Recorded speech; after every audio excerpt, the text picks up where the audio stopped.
Assalamualaikum warahmatullahi wabarakatuh. Bertemu lagi dengan saya, Fajar Jalusadik SPDGR, CGP Angkatan 10. Kali ini saya akan berbagi tentang koneksi antar materi modul 1.4. Selamat menyaksikan. Dalam pendidikan guru penggerak ini, saya didampingin oleh fasilitator Bapak Lasma SPDI MPD dan pengajar praktik Ibu Rustina Ramayanis MPD. Tujuan pembelajaran khusus 1. CGP memahami keterkaitan konsep budaya positif dengan materi pada modul 1.1, 1.2, dan 1.3. 2. CGP dapat menyusun langkah dan strategi yang lebih efektif, konkret, dan realistis untuk mewujudkan budaya positif di sekolah. Kesimpulan peran saya dalam menciptakan budaya positif di sekolah. Hakikatnya, seorang pendidik hanyalah menuntun anak menuju kodratnya. Kita hanya berusaha memberikan tuntunan sesuai dengan kebutuhan mereka, menjaga anak dari segala yang membahayakan dirinya, dan memastikan kebutuhan dalam perkembangan belajarnya terpenuhi. Selayaknya seorang petani yang sedang menanam benih, petani akan mengolah tanah, memberikan pupuk, mengatur cahaya, melindungi dari hama, dan memenuhi segala kebutuhan tanaman agar dapat bertumbuh dengan baik. Salah satu peran dan tanggung jawab saya sebagai seorang guru adalah bagaimana menciptakan lingkungan belajar yang nyaman bagi murid, yang terdiri dari warga sekolah dan saling mendukung, saling bekerjasama sehingga kebiasaan-kebiasaan yang baik itu membudaya dan disebut dengan budaya positif. Budaya positif dapat diwujudkan dengan menerapkan konsep-konsep inti seperti disiplin positif, memahami motivasi, perilaku manusia berupa hukuman dan penghargaan, memahami posisi kontrol restitusi, membuat keyakinan sekolah atau kelas, dan menjalankan segitiga restitusi dalam penyelesaian masalah. 1. Disiplin positif adalah hal-hal yang dilakukan secara positif berdasarkan motivasi intrinsik yang dimiliki seseorang dalam rangka menjadi manusia yang merdeka. Tujuan dari disiplin positif adalah untuk menjadi orang yang seperti ia inginkan, menghargai dirinya sendiri dengan nilai yang dipercayainya. Ketika murid memiliki motivasi tersebut, maka mereka telah memiliki motivasi intrinsik yang berdampak jangka panjang, motivasi yang tidak akan terpengaruh pada adanya hukuman atau hadiah. Mereka akan tetap berperilaku baik berdasarkan nilai-nilai kebajikan. Adapun peran saya adalah menggali dan memupuk motivasi intrinsik murid sesuai dengan nilai-nilai kebajikan, sehingga mereka akan dapat melakukan atau membuat keputusan dalam dirinya sesuai dengan keyakinannya secara disiplin. 2. Motivasi perilaku manusia. Menurut Liane Gosen, ada 3 motivasi perilaku. Pertama, untuk menghindari ketidaknyamanan atau hukuman. Yang kedua, untuk mendapatkan imbalan atau penghargaan. Dan yang ketiga, untuk menjadi orang yang mereka inginkan dan menghargai dirinya sendiri dengan nilai-nilai yang mereka percaya. Untuk poin yang pertama dan yang kedua, itu masih tergolong dengan eksternal. Adapun untuk yang nomor 3 itu sudah tergolong dalam motivasi internal. Adapun peran saya sebagai pendidik adalah menanamkan motivasi internal yang ada pada poin 3, yaitu menjadi orang yang mereka inginkan dan menghargai dirinya sendiri dengan nilai-nilai yang mereka percayai. Untuk mewujudkannya, kita perlu menanamkan keyakinan atau nilai-nilai yang anak percayai dan meminimalisir atau menghindari hukuman dan pemberian penghargaan yang berlebihan.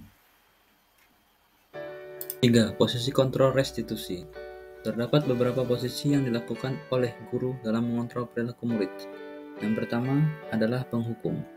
Pada posisi penghukum, biasanya guru menggunakan nada suara tinggi dan menghardik. Anak akan diberi sanksi sepihak oleh guru dan anak tidak mengetahui sanksi tersebut sebelumnya. Dampak dari perlakuan ini adalah kemungkinan murid akan merasa marah dan mendendam. Yang kedua adalah posisi membuat merasa bersalah. Pada posisi ini biasanya guru menggunakan nada memelas, halus atau sedih. Kata-kata yang digunakan juga menyakiti murid dan membuat murid merasa bersalah. Kata-kata yang digunakan misalnya adalah, "Kamu kenapa ya sering sekali mengecewakan ibu?" Dampak dari perlakuan ini kemungkinan anak merasa gagal dan tidak sanggup membahagiakan orang lain. Posisi ketiga adalah posisi teman. Pada posisi ini, guru tidak akan menyakiti murid, namun akan tetap berupaya mengontrol murid melalui persuasi. Posisi teman pada guru bisa bersifat negatif ataupun positif. Positif di sini berupa hubungan yang baik terjalin antara guru dan murid. Namun hal negatif dari posisi teman adalah bila sesuatu saat guru tersebut tidak membantu, maka murid akan merasa kecewa. Posisi keempat adalah posisi pemantau. Dalam posisi ini, guru memantau perilaku murid berdasarkan peraturan-peraturan dan konsekuensi isi yang berlaku. Apabila ada murid yang melakukan pelanggaran, maka akan diberikan sanksi sesuai dengan konsekuensi yang berlaku di sekolah tersebut. Posisi kelima adalah posisi manajer. Manajer adalah posisi di mana guru berkolaborasi dengan murid, mempersilahkan murid mempertanggungjawabkan perilakunya, mendukung murid agar dapat menemukan solusi atas permasalahannya sendiri. Seorang guru ketika mengambil posisi sebagai manajer, maka ia akan menggunakan pendekatan restitusi. Melalui pendekatan restitusi, ketika murid berbuat salah, guru akan menanggapi dan mengajak murid untuk berefleksi tentang apa yang dapat mereka lakukan untuk memperbaiki kesalahan mereka, sehingga mereka menjadi pribadi yang lebih baik dan menghargai dirinya. 4. Keyakinan kelas. Keyakinan sekolah atau kelas merupakan sari nilai dari peraturan-peraturan yang telah disepakati. Menurut teori kontrol, menekankan pada keyakinan seseorang akan lebih memotivasi seseorang dari dalam. Seseorang akan lebih tergerak dan bersemangat untuk menjalankan keyakinannya daripada hanya sekedar mengikuti serangkaian peraturan tertulis tanpa makna. Dalam hal ini, peran saya sebagai seorang guru adalah memberikan dorongan kepada murid untuk membuat peraturan-peraturan yang mereka inginkan ada di lingkungan sekolah atau kelas mereka. Selanjutnya, memandu untuk menyarikan dan menguatkan keyakinan-keyakinan yang diyakini oleh mereka.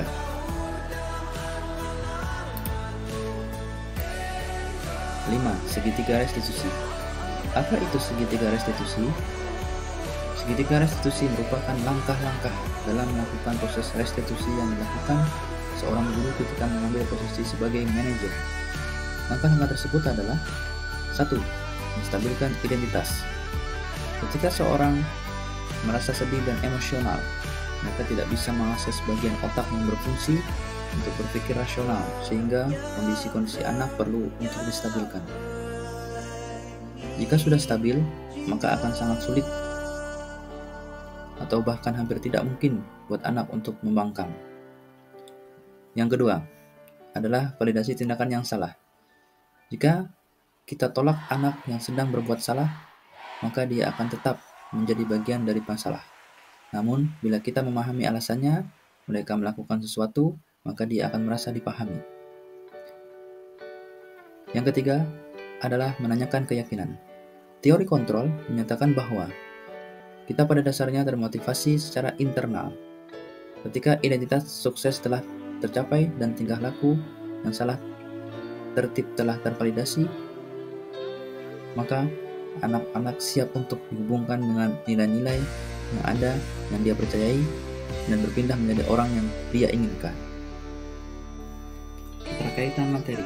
Di sini saya akan mengaitkan antara budaya positif dengan filosofi pendidikan Ki Hajar Dewantara. Kemudian kaitannya dengan nilai dan peran guru penggerak serta kaitannya dengan visi guru penggerak. Kaitan budaya positif dengan filosofi pendidikan Ki Hajar Dewantara. Telah kita ketahui bahwa salah satu peran dan tanggung jawab guru adalah bagaimana menciptakan lingkungan belajar yang nyaman bagi murid yang terdiri dari warga sekolah, saling mendukung, saling bekerja sama, sehingga kebiasaan-kebiasaan baik itu membudaya yang disebut dengan budaya positif. Kemudian kaitan antara budaya positif dengan nilai dan peran guru penggerak. Salah satu nilai yang harus dimiliki oleh seorang guru penggerak adalah berpihak pada murid. dengan menerapkan budaya positif di sekolah yang mencakup kondisi lingkungan yang nyaman dan menumbuhkan motivasi intrinsik anak berdasarkan nilai-nilai kebajikan universal. Hal ini merupakan salah satu bagian dari menciptakan pembelajaran yang berpihak pada murid. Itu salah satu peran yang harus dimiliki oleh guru penggerak adalah mendorong kolaborasi untuk menciptakan budaya positif di sekolah. Tentu tidak bisa dilakukan seorang diri, namun perlu adanya kolaborasi antara semua warga sekolah. Selanjutnya adalah kaitan antara budaya positif dengan visi guru penggerak. Budaya positif mencakup disiplin positif dan nilai-nilai kebajikan universal. Kaitannya dengan visi guru penggerak adalah bahwa dalam membuat visi perlu terlebih dahulu menentukan nilai-nilai kebajikan apa yang terpenting untuk mencapai tujuan mulia yang dicita-citakan sesuai dengan profil pelajar Pancasila. Refleksi kali ini akan saya lakukan berdasarkan pertanyaan romantik yang diberikan, yakni sebagai berikut. Pertanyaan pemantik 1. Sejauh mana pemahaman Anda tentang konsep-konsep inti yang telah Anda pelajari di modul ini, yaitu disiplin positif, teori kontrol, teori motivasi, hukuman dan penghargaan, posisi kontrol guru, kebutuhan dasar manusia, keyakinan kelas, dan segitiga restitusi? Adakah hal-hal yang menarik untuk Anda dan di luar dugaan? Dalam modul ini, banyak hal yang saya pelajari tentang budaya positif. Betapa seorang guru dan sekolah harus menciptakan lingkungan sekolah yang nyaman agar anak mampu tumbuh kembang dengan baik. Untuk menciptakan budaya positif, maka harus memahami dan melakukan hal-hal yang dibutuhkan, yaitu disiplin positif, teori kontrol, teori motivasi, hukuman dan penghargaan, dan posisi kontrol guru, kebutuhan dasar manusia, keyakinan kelas, dan segitiga restitusi. 1. Disiplin positif merupakan pendekatan untuk menuntun anak agar mampu mengontrol diri dan bagaimana menguasai diri untuk memilih tindakan yang mengacu pada nilai-nilai kebajikan. Disiplin positif merupakan komponen utama dalam mewujudkan budaya positif. 2. Teori kontrol. Pada dasarnya, yang bisa mengontrol seseorang adalah orang itu sendiri. Seseorang bisa melakukan sesuatu atau tidak tergantung pada dirinya, sesuai dengan motivasi pemenuhan kebutuhan dasar, dan setiap kebutuhan dasar orang itu berbeda-beda. 3. Hukuman dan penghargaan. Pada dasarnya, hukuman dan penghargaan itu sama. Hanya hukuman lebih ke arah cara mengontrol perilaku murid pada hal negatif. Adapun penghargaan adalah cara mengontrol perilaku murid pada hal positif. Hukuman mengontrol perilaku seseorang dengan sifat memaksa, menyakitkan, dan menciptakan identitas gagal. Sedangkan penghargaan merupakan bentuk pengendalian perilaku seseorang dengan suatu benda atau peristiwa yang diinginkan. Namun, sejatinya, penghargaan dan hukuman adalah cara mengontrol perilaku murid yang secara tidak langsung menghambat potensi, di mana dalam jangka waktu tertentu, hukuman dan penghargaan akan berdampak pada ketergantungan serta mematikan motivasi intrinsik. Selanjutnya 4. Posisi kontrol guru. Ada 5, yaitu 1. Penghukum, 2. Pembuat merasa bersalah, 3. Teman, 4. Pemantau, dan 5. Manajer. 5. Kebutuhan dasar manusia. Manusia melakukan segala usaha terbaik untuk mendapatkan apa yang mereka inginkan. Saat semua keinginan terpenuhi, itu tandanya kita telah memenuhi satu atau lebih dari satu kebutuhan dasar. Ada 5 kebutuhan dasar manusia. Pertama, kebutuhan untuk bertahan hidup. Kedua, kebutuhan kasih sayang dan rasa diterima. 3. Kebutuhan kebebasan. 4. Kebutuhan kesenangan. Dan 5. Kebutuhan penguasaan. Yang keenam, keyakinan kelas. Keyakinan kelas adalah nilai-nilai kebajikan yang diyakini oleh kelas untuk menumbuhkan motivasi intrinsik dan budaya positif di dalam kelas. 7. Segitiga restitusi. Restitusi adalah proses menciptakan kondisi bagi murid untuk memperbaiki kesalahan mereka, sehingga mereka bisa kembali pada kelompok mereka dengan karakter yang kuat. Tujuan dalam segitiga restitusi adalah membimbing murid berdisiplin positif dengan motivasi yang berasal dari dalam atau internal. Ada 3 tahapan segitiga restitusi. 1. Menstabilkan identitas. 2. Korelasi tindakan yang salah. Dan 3. Menanyakan keyakinan. Hal-hal yang menarik dari materi ini adalah: 1. Saya dapat memahami bahwa sikap penghukum dan memberi penghargaan memiliki nilai yang negatif pada murid. 2. Ada perbedaan keyakinan dan peraturan kelas. Ternyata, apabila kita mewujudkan budaya positif, yang harus diterapkan adalah keyakinan atau kesepakatan kelas. Peraturan justru tidak efektif dalam menciptakan budaya positif. Peraturan hanya berasal dari motivasi eksternal yang nantinya akan bersifat ketergantungan pada suatu peraturan. Selanjutnya, 3. Dalam penanganan masalah pada murid perlu diterapkan segitiga restitusi. Kalimat pertanyaan yang disampaikan adalah kalimat-kalimat positif, sehingga dari kalimat yang diucapkan oleh guru, murid bisa mengubah identitas mereka dari orang yang gagal menjadi orang yang sukses. Sedangkan yang mungkin sering kita lakukan adalah menyudutkan murid, berkata yang membuat murid menjadi tidak bersemangat. Pertanyaan pemantik 2. Perubahan apa yang terjadi pada cara berpikir Anda dalam menciptakan budaya positif di kelas maupun sekolah Anda setelah mempelajari modul ini?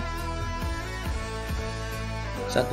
Setelah saya mempelajari modul 1.4 tentang budaya positif, ada beberapa perubahan sikap yang saya lakukan. Adapun perubahan tersebut adalah: hukuman dan penghargaan tidak perlu dilakukan lagi di dalam kelas maupun di lingkungan sekolah. Untuk mewujudkan budaya yang positif, yang harus berawal dari motivasi intrinsik yang nantinya akan membentuk sebuah keyakinan, baik keyakinan di kelas maupun di sekolah. Kedua, perubahan teori kontrol.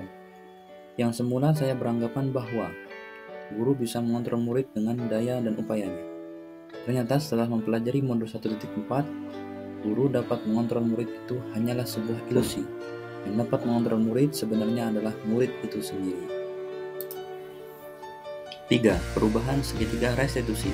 Semula saya menyelesaikan kasus sikap anak yang sering bertengkar, mengganggu temannya, mengambil yang bukan haknya, selalu dengan cara marah, mengintervensi murid dengan menunjukkan sisi-sisi kesalahan dari berbagai sudut pandang. Sekarang, keyakinan saya berubah dengan menstabilkan identitas, memvalidasi tindakan yang salah, dan menanyakan keyakinan, sehingga dari identitas murid yang gagal menjadi murid yang sukses. Berikutnya, pertanyaan pemantik 3. Pengalaman seperti apakah yang pernah Anda alami terkait penerapan konsep-konsep inti dalam modul budaya positif, baik di lingkup kelas maupun sekolah Anda? Dalam penerapan segitiga restitusi dengan posisi kontrol sebagai manajer, hambatan dan tantangan saya masih berbenturan pada beberapa guru yang masih berparadigma bahwa kontrol penghukum adalah tindakan yang paling efektif untuk mendisiplinkan murid, sehingga saya butuh pendekatan khusus secara persuasif untuk berdiskusi dalam membangun pemahaman tentang disiplin positif dan budaya positif.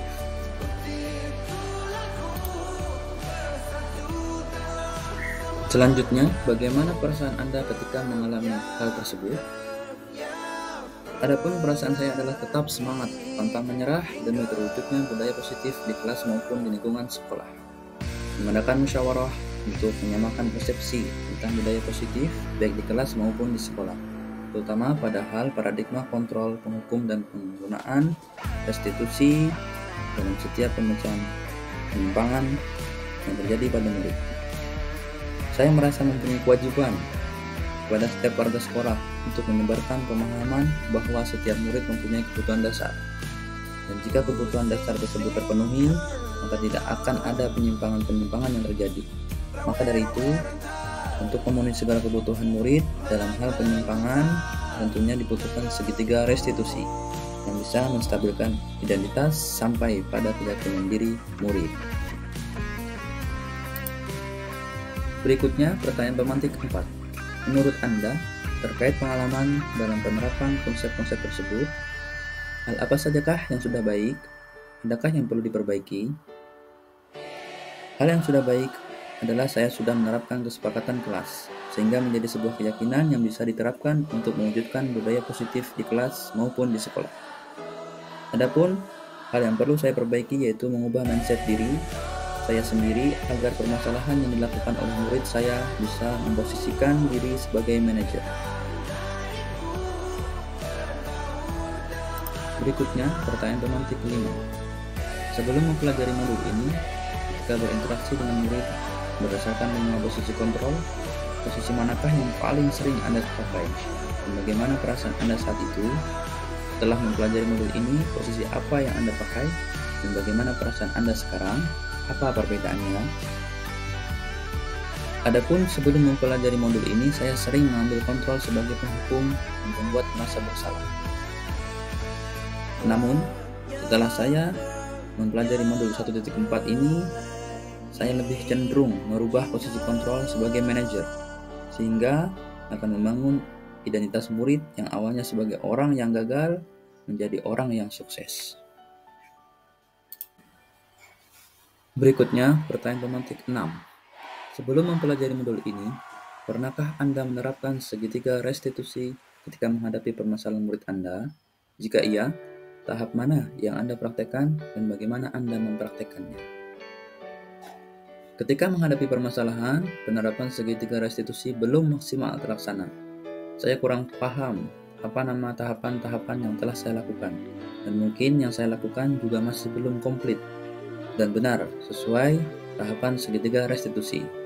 Tahap yang saya praktekkan adalah tahap validasi tindakan yang salah.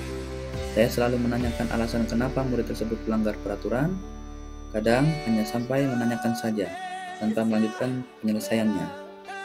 Atau kadang, kalau sudah ditangani guru lain, saya merasa tidak perlu lagi menyelesaikannya.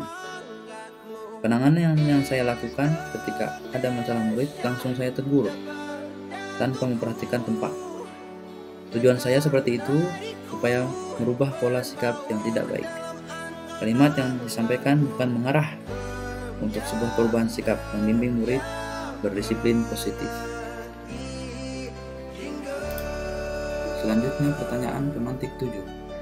Selain konsep-konsep yang disampaikan dalam modul ini, adakah hal-hal lain yang menurut Anda penting untuk dipelajari dalam proses menciptakan budaya positif baik di lingkungan kelas maupun sekolah? Menurut saya, hal-hal penting berikutnya adalah adanya komunikasi, kerjasama yang baik, saling berkolaborasi dengan kepala sekolah dan sama rekan guru untuk mewujudkan budaya positif di kelas maupun di lingkungan sekolah. Hal tersebut merupakan upaya mewujudkan kesamaan persepsi antara semua warga sekolah sehingga bisa jadi satu visi dan misi dalam menciptakan budaya positif. Demikianlah koneksi antar materi dan refleksi yang saya lakukan. Semoga bermanfaat. Terima kasih, salam dan bahagia. Wassalamualaikum warahmatullahi wabarakatuh.